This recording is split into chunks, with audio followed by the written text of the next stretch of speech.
when we talk about making things plain, right? um, it's this idea of being able to have a real conversation about shit, and it doesn't always come out in this academic way. I'm grown as fuck, and I think that one of the arguments that I always make is that I see so many grown ass Black men out here claiming that I'm a real nigga, I'm a real man, I'm an X, Y, and Z, this, that, and the third. But you fold under the pressure of the possibility that somebody might not like the person that you want to have sex with. That's your business. You know what I'm saying? And I think like when you think about what it means to truly be secure, when you think about what it means to truly be a grown ass man, to be a man of your word, to stand on it, it means that not or you are gonna be able to tell me how the fuck I'm gonna run this over here, because not you can turn my lights on, make my car go. Like none of y'all have control over what happens in this particular space. And so your opinion means absolutely nothing to me. And especially when it comes down to who I'm gonna spend my life with. I'll be damned. But there are not a lot of men who are serving it up like consciously. Like homoeroticism.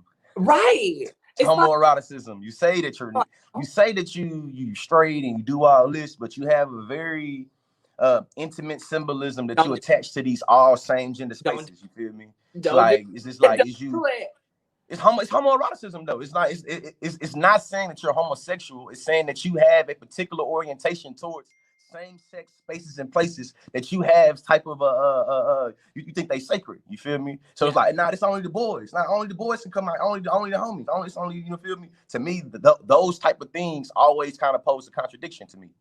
I've never understood the need to exclude women from spaces when you are so heterosexual and you have this need and this lust for women all the time, right? Especially amongst the men who are like, I love pussy, women and bitches, women and bitches, women and bitches. But every time I see you, you with the fellas, you with the boys, you hang with them. Repeating Future.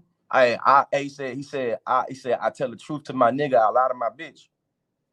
So there's already to me a hierarchy where you have more loyalty and you have more, you feel me, expectation for being able to protect your homie than you do your gal. You know what I'm saying? Your woman, you feel me? That to me, that's weird. Like, but there's an ownership component that says something about the ways in which we covet the things that matter the most to us, right? And so the relationship between men and each other and the validity of what a man's opinion means to another man says more than what a man's opinion means to a woman, which honestly should be the opposite way around if you're this heterosexual person that values women so much. Oh, okay. This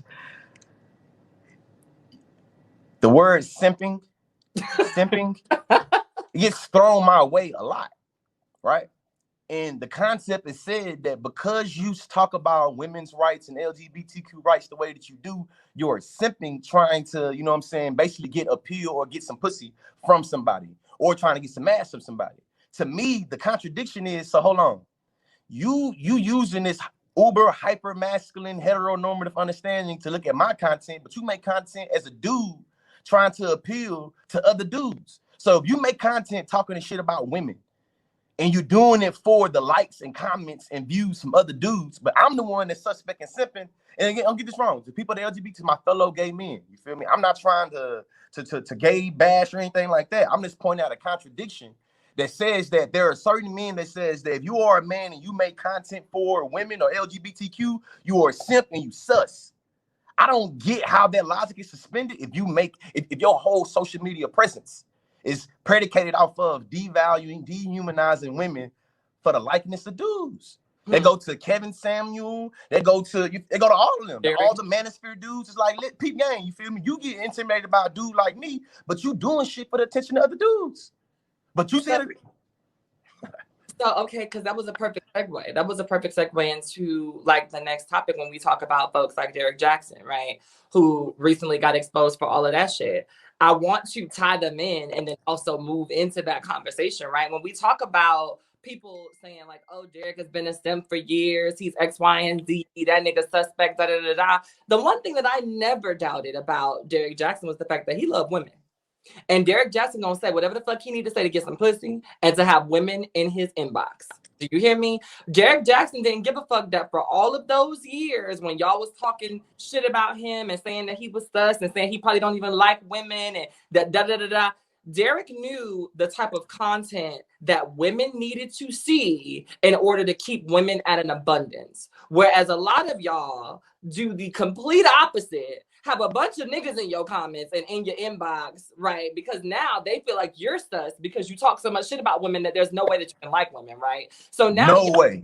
There's this adverse kind of sort of reaction to what y'all are doing, but y'all are talking shit about the person that's doing what needs to be done to keep women in his inbox, right? No matter how fucked up it was. Yeah, but to me, it's just like, to me, I see the uniqueness, or I see the link between Jaxn and Samuels being like respectability politics and making it where all of your content is pushed through this masculine feminine paradigm. You know what I'm saying? And to me, it's just like, fam, what the hell does it mean for you as a man to give relationship to advice to women as if women are the reason why relationships ain't working? I'm a married man. I've been married for 6 years. Me and my wife have been together since I was 17. You know what I'm saying? I know most of the time we have issues because I'm not communicating, because I'm not doing it. But to me, it makes more sense for you to make content. If you such a guru and you understand how women think, you should be telling that to dudes. Hey, my nigga, this how you treat women better. This how you, instead you do, it's like you preach to the choir. To me, because both of them do it from respectability politics, it turned me off. It's just like, I don't like respectability politics like that because he's always weaponized against me. It's respectability politics preached into an echo chamber of niggas who don't want to do any better, right?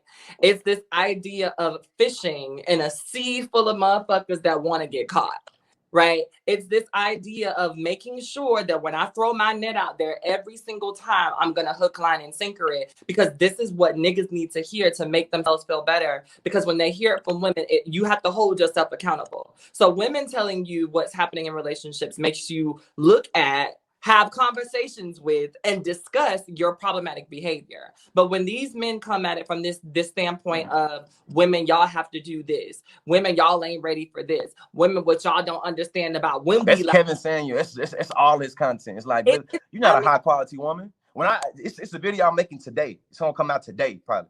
This man told this woman, asked her, how tall are you? Woman said, you 5'5". She said she's like 5'5", 5'4" or something. Kevin asked her how much she weigh.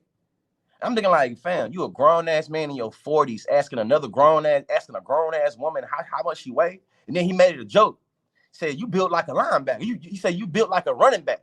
You could be hitting A gaps and B gaps, and it's like, told her how he's 6'4". I'm 6'4" and I weigh 250. I weigh 2 this. You weigh more than. He was like, fam, I wouldn't even expect my high school students, males, to do this, because they understand how despicable what you're doing, and what you're doing is just like, you got to play. And all you do it is like, you do it from a very elegant, rhetorical position where you use your nice suit, you use your soft-spoken, elegant way to be able to say something and be persuasive with it. It's like if I cuss you out and call you out your name and call you bitches and hoes and I said it nicely. Hope, to be a high-quality woman, you have to stop being a bitch. And I don't mean it in a bad way, bitch, but listen, bitch, in order for you to catch you a good man, you got to stop being a bitch. And that's the reason why you can't get a good man, because you a bitch. It's not, and it's just like, so what are women at that's chasing you? Where your woman at?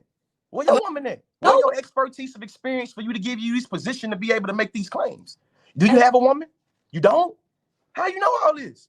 And that's the thing that really irks me, because when I look at his page, I see a very homosexual looking man. To be I ain't gonna cap. I thought it was bisexual. I thought he was like, I thought it was giving, but I ain't gonna guess his sexuality. Whatever, ain't none of my business. But definitely was giving some vibes. Like, it was giving vibes. And so that was one of those things where I'm like, how? So if we want to really break down people's appearances to tell them about the possibility or the likelihood of them being in a relationship, you're more likely to attract gay men on the down low than you are to attract women with the way that you look and the way that you present yourself, right? And that's the truth, and that's the fact. And that's pretty much, that's the point. Actually, that's the point. You're making content for the attraction of a high quality woman, and you don't recognize what you putting out, the bait you putting out, is probably not gonna catch the fish you trying to say you kind of trying to catch. And that's the reason why it's like, fam, this is, you don't know that.